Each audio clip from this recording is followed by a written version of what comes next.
Not maintaining boundary with kids. Adult ரிலேஷன்ஷிப்பில் boundaries எப்படி help பண்ணோம் அப்படின்னு ஆல்ரெடி சொல்லியிருக்கேன்.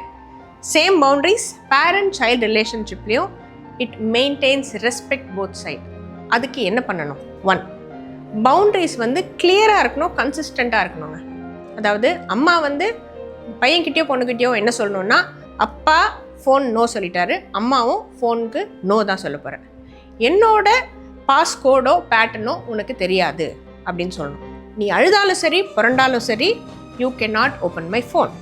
சில நேரம் ஃபேஸ் பேட்டர்ன் இருக்கும்போது நம்ம குழந்தைங்க கேமரா கொண்டு வந்து நம்ம மூஞ்சி முன்னாடி வைப்பாங்க. அப்பயுமே again we have to tell them this is not your device, this is அம்மா அண்ட் அப்பாஸ் டிவைஸ். ரெண்டாவது பாயிண்ட்டு, பவுண்ட்ரிஸ் வந்து சேஃப்டியை கன்ஃபார்ம் பண்ணுதுங்க. அதாவது நம்ம பேரண்ட்ஸுமே சேஃபாக ஃபீல் பண்ணுவோம். என் ஃபோனை இவங்க ஓப்பன் பண்ணல, பேங்கிங் இன்ஃபர்மேஷனும் பர்சனல் இன்ஃபர்மேஷனும் சேஃபாக இருக்குது. பசங்க சைடுமே தே ஆர் சேஃப் ஃப்ரம் வாட்சிங் ஏஜ் இன்அப்ராப்ரியேட் கண்டென்ட். எப்போ நமக்கு அகெயின்ஸ்டாக நம்ம ஃபோனை ஓப்பன் பண்ணும்போது.